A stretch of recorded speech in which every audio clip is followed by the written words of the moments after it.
আসসালামু আলাইকুম। প্রশ্ন দেওয়া আছে স্বরেও, মানে স্বরেও একবার দেওয়া আছে, স্বরেয়া দুইবার, রস্বই তিনবার, দীর্ঘই চারবার, রস্যও পাঁচবার। এই অনুক্রমটি বিবেচনা করো যেখানে 11টি ও এর পরে 12টি স্বরেও, 13টি স্বরেয়া, এভাবে চলতে আছে। তাহলে অনুক্রমটির 2021তম বর্ণ কী? তো আমাদের এই যে অনুক্রমটি দেওয়া আছে এখানে স্বরেও, অর্থাৎ আমাদের এখানে সিরিয়াল নাম্বার দেওয়া আছে, যে আমরা জানি যে স্বরবর্ণ 11টি, তার প্রথম বর্ণ কী? স্বরেও। যেহেতু এটা প্রথম বর্ণ, 1 নম্বর সিরিয়ালে আছে, তাই একবার স্বরেও লেখা হয়েছে। এরপর স্বরেয়া, স্বরেয়া তো দ্বিতীয় বর্ণ, তাই দুইবার লেখা হয়েছে। রস্বই হলো তৃতীয় বর্ণ, তাই তিনবার লেখা হয়েছে। এভাবে করে চলতে আছে। এখন ও, ও তো হলো 11তম বর্ণ, তাই 11বার ও লেখা হয়েছে। মানে এইভাবে চলতে থাকলে 11বার ও লেখা হবে। এরপরে তো আর আমরা নতুন করে কোনো স্বরবর্ণ পাচ্ছি না, তো 12টা স্বরেও লেখা হয়েছে। তার মানে আমাদের আবার শুরু থেকে ফিরে আসতে হবে। 12টা স্বরেও লেখা হয়েছে, তারপরে 13টা স্বরেয়া, তারপরে 14টা রস্বই হবে। এভাবে করে চলতেই আছে, এই ধারাটা এইভাবে চলতে আছে। এখন অনুক্রমটির 2021তম বর্ণ আমাদের নির্ণয় করতে হবে, যে 11টা বর্ণের মধ্যে কোন বর্ণ 2021তম বর্ণ হবে। তো আমরা কি করব, এই অনুক্রমটি সংখ্যায় রূপান্তর করে দিই। যেমন আমাদের স্বরেও আছে কয়বার? একবার, তাই 1 লিখি। স্বরেয়া আছে দুইবার, তাই 2 লিখি। রস্বই আছে তিনবার, তাই 3 লিখি। এভাবে দীর্ঘই আছে চারবার, 4 লিখি। রস্যও আছে 5বার, তাই 5 লিখি। এখন পরেরটা তো আমরা জানি যে 6 হবে, 7 হবে, 8 হবে, এভাবে করে আমাদের বর্ণগুলো লেখা হয়েছে। মানে কতবার করে লেখা হয়েছে সেটা আমরা তুলে ধরলাম। এখন অনুক্রমটি 2021তম বর্ণ নির্ণয়ের জন্য সংখ্যাটির ধারার কতগুলো পদের যোগফল 2021 হতে পারে তা নির্ণয় করি। মানে আমাদের যদি বলে যে আমাদের ষষ্ঠ বর্ণ কী, যেমন 1 2 3 4 5 6, তো 6তম বর্ণ হলো রস্বই, এটা আমরা বুঝতে পারতেছি। এখন কতগুলো পদের যোগফল আমাদের এই হচ্ছে 6 হবে তা আমরা বের করব। যেমন আমরা যদি এখানে যোগ করি 1 2 3, তাহলে 2 আর 1 3, 3 আর 3 6। তার মানে আমি দেখতেই পারতেছি যে আমার 3টা পদ, এখান থেকে আমি যদি 3টা পদ যোগ করি তাহলে আমাদের যোগফল হচ্ছে কত? 6।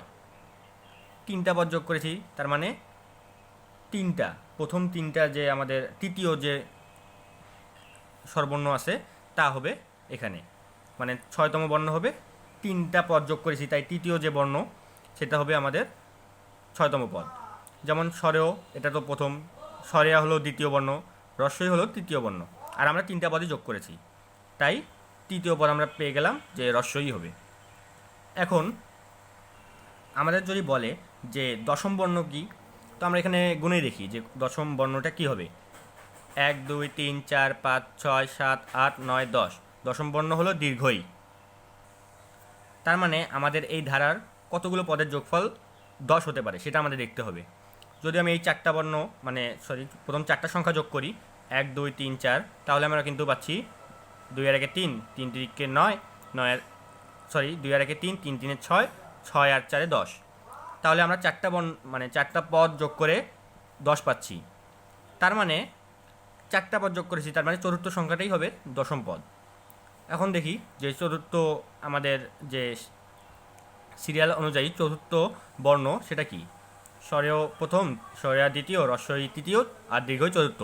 তাহলে চতুর্থ বর্ণ হলো দীর্ঘই, আর আমরা এখানে দশম কিন্তু পদ যেটা আছে, বা দশমতম পদ বা বর্ণ, সেটা কিন্তু আমরা দীর্ঘই পেয়েছি। এভাবে করে আমরা সলিউশন করব। এখন কথা হলো, আমরা তো এভাবে যোগ করলাম, যোগ করে আমরা দেখাইলাম যে আমাদের যোগফল আসতেছে 10, তার মানে দশম যে বর্ণ সেটা হলো দীর্ঘই। এখন আমাদের যদি বলে যে 8তম বর্ণ কত, মানে অষ্টম বর্ণ কী, অষ্টমতম পদে, এইভাবে চলতে থাকলে অষ্টম যে বর্ণটা আসতেছে অষ্টমতম পদে, তো সেই বর্ণটা কী।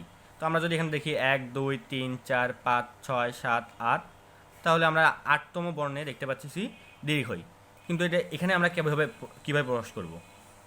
তো ব্যাপারটা হলো এই, আমাদেরকে দেখতে হবে যে যোগফল 10-এর, মানে 8তম বর্ণ বের করতেছি, তো আমরা তো আমাদের যোগফল হচ্ছে 10, কিন্তু আমরা বের করব 8তম বর্ণ। তাই আমাদের দেখতে হবে যে 8-এর কাছাকাছি যোগফল কোনটা হচ্ছে। যেমন আমি যদি 8-এর চেয়ে নিচে কল্পনা করি, তাহলে আমরা যোগ করে পাচ্ছি 6। 1 2 3 যদি যোগ করি তাহলে আমরা পাচ্ছি 6। তার মানে কি 3টা পদ যোগ করতেছি, তার মানে আমাদের ষষ্ঠ পদ কী হবে? ষষ্ঠ পদ হবে তৃতীয় যে বর্ণ সেটা, তার মানে রস্বই, যেটা একটু আগে আমরা করলাম। তার মানে আমরা বুঝতেই পারছি যে যেহেতু তিনটা পদের যোগফল এখানে রস্বই হচ্ছে, তার মানে চতুর্থ যে পদ, মানে চতুর্থ যে নাম্বারটা আসবে, এরপরে তো চতুর্থ নাম্বারই আসবে, 3-এর পর তো 4ই হবে, তার মানে 4বার আমাদের চতুর্থ পদটি আছে। তার মানে আমরা বুঝতেই পারতেছি যেহেতু যোগ করে 6 হচ্ছে, তার মানে পরবর্তী যে 7 নাম্বার পদ আসবে সেটা আসবে দীর্ঘই, মানে চতুর্থ পদ। তারপরে 8 নাম্বার পদ, সেটাও আসবে দীর্ঘই। এভাবে আমরা যদি 6-4 যোগ করি 10 আসে, তার মানে 7 থেকে 10 পর্যন্ত এই কয়টি বর্ণ হবে চতুর্থ পদ, এটা আমরা বুঝতে পারতেছি। তো এইভাবে আমরা আর কি 2021তম বর্ণ কী হবে সেটা আমরা দেখব। তা এখন আমরা এই অনুক্রমটি 2021তম বর্ণ নির্ণয়ের জন্য সংখ্যাটির ধারা কতগুলো পদের যোগফল 2021 হতে পারে তা নির্ণয় করব। তো আমরা তো জানি স্বাভাবিক সংখ্যার যোগফলের সূত্র, এটাও স্বাভাবিক সংখ্যাই বলা যায়, 1 2 3 4 5 6। তো স্বাভাবিক সংখ্যা অনুযায়ী তো আমরা এই ধারাটা সলভ করতেছি। তো স্বাভাবিক সংখ্যার যোগফল হলো n × n+1/2, তো এটা ইকুয়াল 2021। তো আমরা যদি এখন 2 দ্বারা গুণ করি, মানে 2টা এখানে ভাগ আছে, তো আমরা এই পাশে ডান পাশে গুণ করে দিই, তো n × n+1 ইকুয়াল 4042।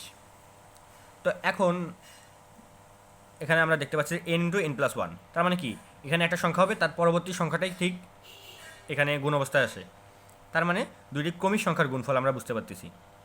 এখানে দুইটি কমিক সংখ্যার গুণফল 4042। এখন আমরা 4042কে রুট করি, মানে যদি রুট করি তাহলে আমরা পাই 63.576। এখন আমরা n এর মান এই পূর্ণ সংখ্যাটা ধরে নেই, কেননা 64 ধরে নিলেই আমরা, মানে এখানে যদি 64 ধরে নেই n এর মান, তাহলে 64 সাথে কত হবে, 65 গুণ অবস্থায় হবে n+1। তো তখন কিন্তু 4042-এর উপরে চলে যাবে। কেননা 4042কে আমরা রুট করে পাইলাম 63.576। তো যদি আমরা n এর মান 64 ধরে নিই তাহলে তো আরও বড় হয়ে যাবে, অবশ্যই বড় হয়ে যাবে। তো আমরা 63 ধরে নিই, অর্থাৎ এই যে মানটা আছে তার চেয়ে ছোটো কোনো সংখ্যা আমাদের ধরতে হবে। তো সর্বোচ্চ যে সংখ্যাটা আছে 63, সেটাই আমরা ধরে নিই। তাহলে 63 যদি ধরি n এর মান, তাহলে 63 × 64, এইটা করে আমরা পাচ্ছি 4032। এটা কিন্তু 4042-এর চেয়ে কম একটা মান, তাহলে আমরা 4032 পাচ্ছি। এখন এই যে 4042 এর চেয়ে ছোটো এই 4032, তাহলে এখানে n এর মান আমরা 63 ধরতে পারতেছি। তার মানে আমরা বুঝতে পারতেছি কি 63 ধরা মানে কি, n এর মান, n হলো পদ সংখ্যা, মানে কয়টা পদ আমরা যোগ করতেছি সেটা হলো n এর মান। তো 63টা পদের যোগফল আমাদের হচ্ছে 2016।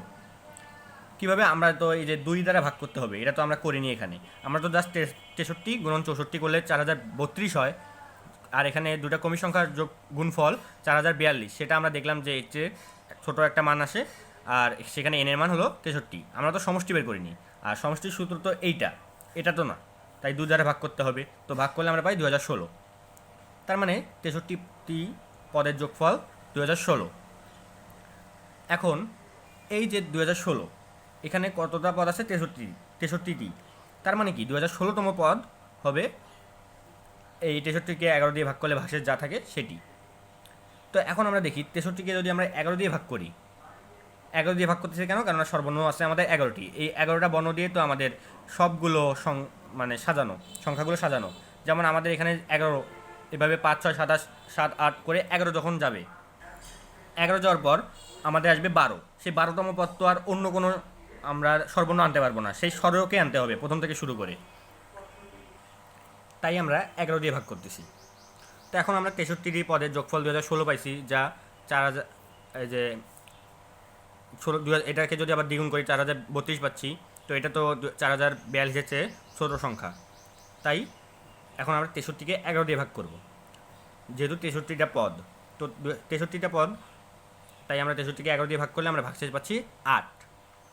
তার মানে কি অষ্টম বর্ণ কি, এ হলো 8তম বর্ণ, অর্থাৎ 63তম বর্ণ হলো এ।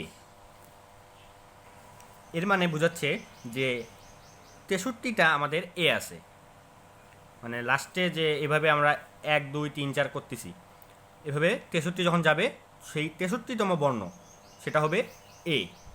63টা এ থাকার পর তারপরে থাকবে কত, 64টা ওই থাকবে, কেননা 63 এ আছে, তারপরে তো পরের বর্ণ ওই, আর যেহেতু 63টা এ আছে তার পরের বর্ণ তো অবশ্যই 63-র পরের সংখ্যা 64টা ওই থাকবে। আমরা তো এখানে সেই কতবার আছে সেই সংখ্যাটাই তো ধরে নিয়েছি, তার মানে 64টা ওই থাকবে। এখন 64টা যদি ওই থাকে তাহলে আমরা 63টা পদের যোগফল কত পাইছি 2016, তার সাথে আমরা 64 যোগ করে দেই, মানে কত দূর যাচ্ছে সেটা আমরা দেখি। যদি আমরা 64 যোগ করি 2016-র সাথে তাহলে আমরা পাই 2080।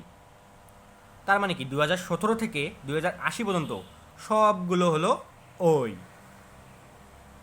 এখন 2016তম যে বর্ণ সেটা তো এ, কেননা 63 সংখ্যার যোগফল হলো 2016, তাহলে 2017তম বর্ণ কী হবে, ওই হবে। এখন 2017 থেকে 2080 সবগুলোই তো ওই। এখন 2017 থেকে 2080-র মধ্যে এই যে 2021তম বর্ণ চেয়েছে, তাহলে তো আমরা বুঝতে পারতেছি যে 2017 থেকে 2080 যেহেতু এ, 2017 থেকে 2080-র মধ্যে 2021 সংখ্যাটি পড়ে, তার মানে 2021তম সংখ্যাটি কী হবে, অবশ্যই হবে ওই, কেননা 2017 থেকে 2080 সবগুলোই তো ওই, 2021ও তাহলে ওই হবে। তাহলে এটা হবে আমাদের অ্যান্সার যে ওই। ধন্যবাদ।